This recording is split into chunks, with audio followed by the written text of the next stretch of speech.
Welcome to this video on the dielectric material in a capacitor. Now, most capacitors are going to have not just a gap between the parallel plate or the cylindrical plates or the spherical plates, they're actually going to have a material that's inserted in there. Now, the definition of capacitance is always going to be the amount of charge stored per volt across the two locations, or here the two parallel plates. Now, of course, we've looked at the idea that for a parallel plate capacitor, which is the most simple version, and that's where we're going to focus our attention today in terms of the dielectric material, we see that the capacitance is actually determined by the equation epsilon naught times A over D.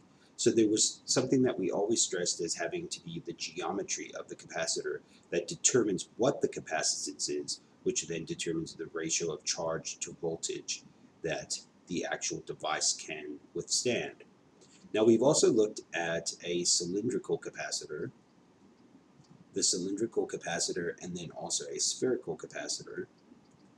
And what we can say here between the two is that the capacitance is always going to have this epsilon naught attached to it, but the geometrical component, which sometimes is referred to with this fancy L, all right, that will adjust. So if I write this in here and I write this in here, this value is a little bit different between the kind of capacitor, but the fact that the vacuum permittivity constant is always here is always true. But so far, we've ignored the fact that there is material between the two plates.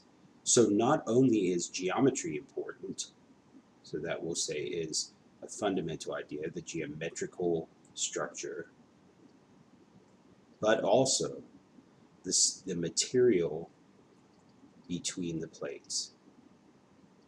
Now, this material between the plates is going to be symbolized with not only the epsilon naught, which is the vacuum permittivity constant, but a multiplier as well. So we keep the vacuum permittivity because it's the most basic descriptor of the space between here when we have a vacuum. But we also are going to add what is known as the dielectric constant, kappa.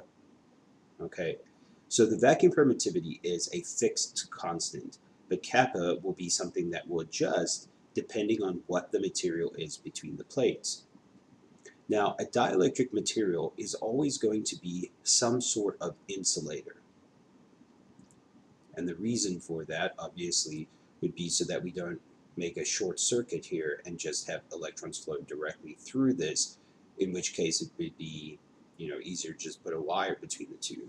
So it's going to be an insulator. It's going to prevent the movement of charge between the plates. And depending on how insulating the dielectric material is, it will have a different kappa value. So what we've been dealing with so far is not that we've left the kappa out of this equation, which will always be added out here in the front. It's just a multiplier to what we already have. It's just that for the kappa that we've been focusing on so far, so I'll put here for a vacuum, kappa is actually going to just be equal to 1. Okay, so when I do epsilon naught times kappa, I just get epsilon naught. That's why it hasn't made really a difference to anything we've been doing so far. But what we're going to see now is that the kind of insulator will determine what the kappa value is. So if I come over here to the awesome simulators available at the FET website, I'm going to change the dielectric material to, let's do paper. And paper, they say the dielectric constant is 3.5. So what I would do here is I would say epsilon naught times the dielectric material, which is paper, and the kappa value for that is 3.5. So I can still use the parallel plate capacitor equation. I would just have to put in a 3.5 out front here instead of just 1, also sometimes referred to as unity if you're reading an older or more traditional physics text. So all in all, it's really not that much of a difference, right?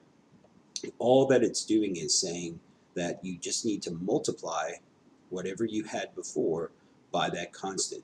So you can see that the proportion between capacitance and kappa is actually directly proportional.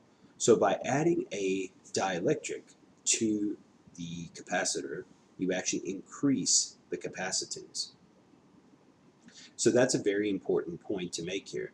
If I put something that's considered a greater insulator, so let's put glass in there, we would actually see the capacitance increase. So let's go ahead and do that.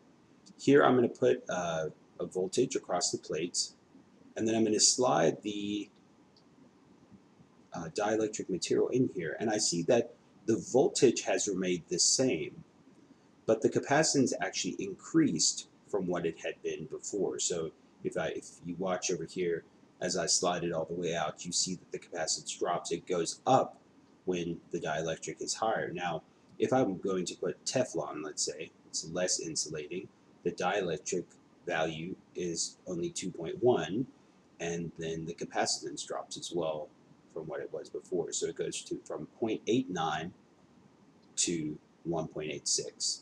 So you can see that adding a dielectric actually increases the capacitance of the capacitor. Now that's pretty easy, it's just multiplying, but the big question becomes why? Why does this happen? Why does adding a dielectric affect the capacitance of the capacitor? For the eagle-eyed among you may have noticed as well that by adding the dielectric, the amount of charge stored on the plates has increased as well. So if you watch, you can see it visually on the actual plate, but you can also see it numerically or quantitatively up here on this bar graph over here. It shows the increase from 1.33 times 10 to the negative 13 coulombs up to 2.79. So in the next video, what we're going to do is we're going to look at the big question, why? Why does adding a dielectric material increase the capacitance of a capacitor?